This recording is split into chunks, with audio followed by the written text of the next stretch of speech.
میرے دوستو، انسان کو کل عقل بھی مل جائے تو پھر بھی اللہ کی حکمت کا وہ احاطہ نہیں کر سکتا۔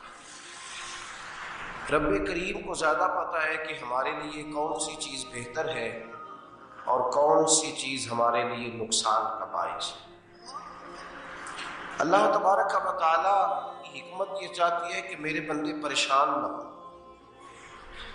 رب یہ چاہتا ہے کہ میرے بندے کسی جگہ پہ بھی دقت اور پریشانی کا شکار نہ ہو۔ تو اللہ تبارک و تعالیٰ نے راہ اعتدال اختیار کرنے کا حکم ارشاد فرمایا کہ تم اعتدال کے رستوں پہ چلو، معتدل زندگی گزارو، افراط و تفریط سے بچو۔ آج جس معاشرے میں ہم وقت گزار رہے ہیں، اس معاشرے میں ہم اس بات کو سمجھنے سے قاصر ہیں کہ اصل ہمارا مسئلہ کیا ہے۔ ہمارا اصل جو مسئلہ ہے اس کی شناخت ہمیں کیسے ہوگی اور ہم پھر اس تک رسائی کس انداز میں حاصل کر پائیں۔ ہم ہمیشہ اپنی آمدن بڑھانے کے چکر میں رہتے ہیں، ایک کام اور شروع کر لیں، پارٹ ٹائم جاب شروع کر لیں، کوئی سائڈ بزنس اس کا آغاز کر لیں۔ ہماری جو دوڑ لگی ہوئی ہے وہ لگی ہے کام بڑھانے، آمدن بڑھانے۔ حالانکہ اسلام ہمیں یہ کہتا ہے کہ تو آمدن بڑھانے کے چکر میں نہ پڑ، اصل بات یہ ہے کہ تو اپنے خرچے کنٹرول کر۔ تنگ انسان وہ نہیں ہوتا جس کی آمدن تھوڑی ہوتی۔ یہ توجہ کیجیے گا میری بات، یہ قیمتی بات ہے اور گفتگو ساری کا لب لباب ہے۔ تنگ بندہ وہ نہیں ہوتا جس کی آمدن تھوڑی ہوتی ہے، اصل پریشان وہ ہوتا ہے جس کے خرچے زیادہ ہوتے ہیں۔ اور ہمارا جو روزمرہ کا نقصان ہو رہا ہے وہ آمدن کے معاملات میں نہیں ہو رہا۔ بنیادی نقص جو واقعہ ہو رہا ہے وہ یہ ہے کہ ہمارے اخراجات زیادہ ہیں اور وہ اخراجات کسی اور نے نہیں بڑھائے، وہ خرچے ہم نے خود بڑھا لیے ہیں اور اب ہمیں اس کا نقصان بھگتنا پڑ رہا ہے۔ اور اگر آپ صحیح معنوں میں ٹٹولیں تو جو بہت امیر لوگ ہیں وہ تو ان خرچوں سے بچ گئے ہیں۔ میں نے بہت سارے ایسے ختمات میں شرکت کی ہے، میں بہت ساری ایسی جگہوں پہ گیا ہوں کہ جہاں لوگوں نے بڑا مختصر سا ختم دلایا ہے تو ہو گیا ہے ختم۔ ختم کے معاملے میں کب کسی نے پابندی لگائی ہے کہ اس میں 200 آدمی شریک ہوگا تو تب یہ سال ثواب صحیح ہو سکے گا؟ کون کہتا ہے؟ یا شادی کے موقع پر اگر سارے بہن بھائیوں کو نہ بلایا گیا تو میری شادی پایا تکمیل تک نہیں پہنچے گی، اس میں برکت نہیں ہوگی، یہ کس نے فتویٰ دیا ہے؟ معتدل زندگی کا اسلام حکم دیتا ہے۔ میں پڑھ رہا تھا کہ ایک بہت بڑا صدر ہے، غالباً سوڈان کے صدر کی بات ہو رہی تھی، تو اپنے بیٹے کی بارات لے کے گیا تو 4 لوگ گئے ہیں بارات اور 15 لوگوں کا اس نے اہتمام کیا اپنے گھر میں کھانا کھانے کا۔ تو کیا شادی ہو گئی کہ رک گئی؟ تو بھائی راگ الاپنا اس بات کا کہ بڑی پریشانی ہے کہ سائڈ بزنس شروع کیا جائے فلان جگہ فلان جگہ فلان جگہ، تو اصل معاملہ یہ ہے کہ پہلے ایک بندہ کماتا ہے تو پھر بھی گھر ہی چلتا ہے، پھر بڑا بیٹا ساتھ شامل ہوتا ہے تو پھر بھی گھر ہی چلتا ہے، پھر منجلا بیٹا شامل ہوتا ہے تو پھر بھی گھر ہی چلتا ہے۔ جو رونا دادا جی رویا کرتے تھے کہ بڑی مصیبت ہے، بڑی مشکل ہے، گاؤں میں رہ کے اکیلے ہوتے تھے اور وہ 5 بچوں کو اور 4 بچیوں کو وہ پالتے تھے، تو جو وہاں پریشانی تھی وہی آج پریشانی شہر میں آ کر پڑھ لکھ کر موٹی تنخواہ لے کر بھی پریشانی ہمیں ہے۔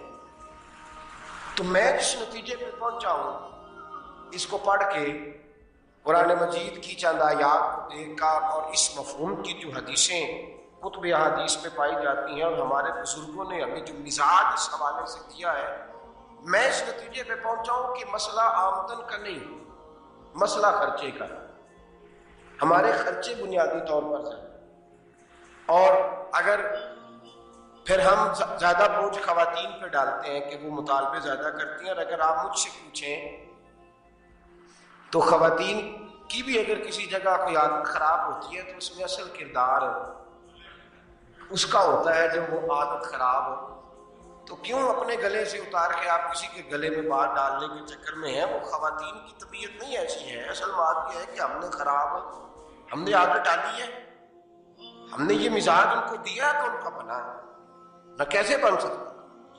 تو اعتدال جب تک زندگی میں نہیں ہوتا، پانی پیاس بجھاتا ہے لیکن ایک گلاس ہی ہو تو پیاس بجھاتا ہے، بالٹی کو منہ کو لگائے گا تو کپڑے بھگو دے گا اس کے. حالانکہ پانی بری چیز کا نام ہو، نعمت ہے نا بہت بڑی اللہ کی، لیکن پیالے میں ہی اچھا لگتا ہے. کوئی مٹکا منہ کو لگائے گا تو تنگ ہو، پیالہ ہی بہتر ہے اس کے لیے. تو میرے دوست، مٹکے سے بھی بعض اوقات کام چل جاتا ہے، لیکن اگر کوئی کہے نہیں مجھے دریا ہی چاہیے تو اس کا تو گھر بہہ جائے گا، صاحب گھر بہہ جائے گا اس کا. ہمیں دریا قابو کرنے کا منہ بنایا ہوا ہے تو اس سے گھر بہا کرتے ہیں، اس سے گھر بنا نہیں کرتے. گھر پیالے سے پانی پینے سے بنتا ہے. اگر تو دریا پہ قبضہ کرنے کا منہ بنائے گا تو گھر بنے گا نہیں، گھر بہ جائے گا. آگ نہ ہو تو کھانا پک نہیں سکتا، لیکن ہلکی آنچ سے کھانا پکتا ہے. اور اگر آنچ تیز کر دی جائے تو جی قرینے قیاس بات کر رہا ہوں، میں عقل سے ماورا نہیں کر رہا. قرینے قیاس سمجھانے کے لیے مثالیں دے رہا ہوں. ہلکی آنچ پہ کھانا پک جاتا ہے اور آگ تیز ہو تو کھانا جل جاتا ہے. تو کھانا اتنی دیر کھانے کے قابل رہتا ہے جب تک وہ ہلکی آنچ پہ پکتا ہے. تو جتنی مرضی تو کہتا ہے نہیں میرا گزارے نہیں، آگ تیز ہونی چاہیے، تو میاں جل جائے گا، جل جائے گا. ہوا نہ ملے تو سانس نہیں آتی، ٹھیک ہے؟ آکسیجن نہ ہو تو سانس، ہوا نہ چلے تو گزارا نہیں ہوتا. لیکن اگر تیز چلے نا، اگر تیز چلے تو آندھی اور طوفان بن جائے تو چھتیں گرا دیتی، جانیں لے لیتی. ہم ہیں طوفان کے چکر میں، ہم ہیں دریا کے چکر میں، ہم ہیں بڑے ناؤ کے چکر میں. تو میاں ہلکی آنچ ہی اچھی ہے، یاد رکھ. اور ایک گلاس پانی کا اعتدال سے ملتا رہے تو وہی ملتا رہے، ضرورت کے وقت وہی بہتر ہے. تو پورے دریا پہ قبضہ کرنے کا پروگرام نہ بنا، تنگ ہو جائے.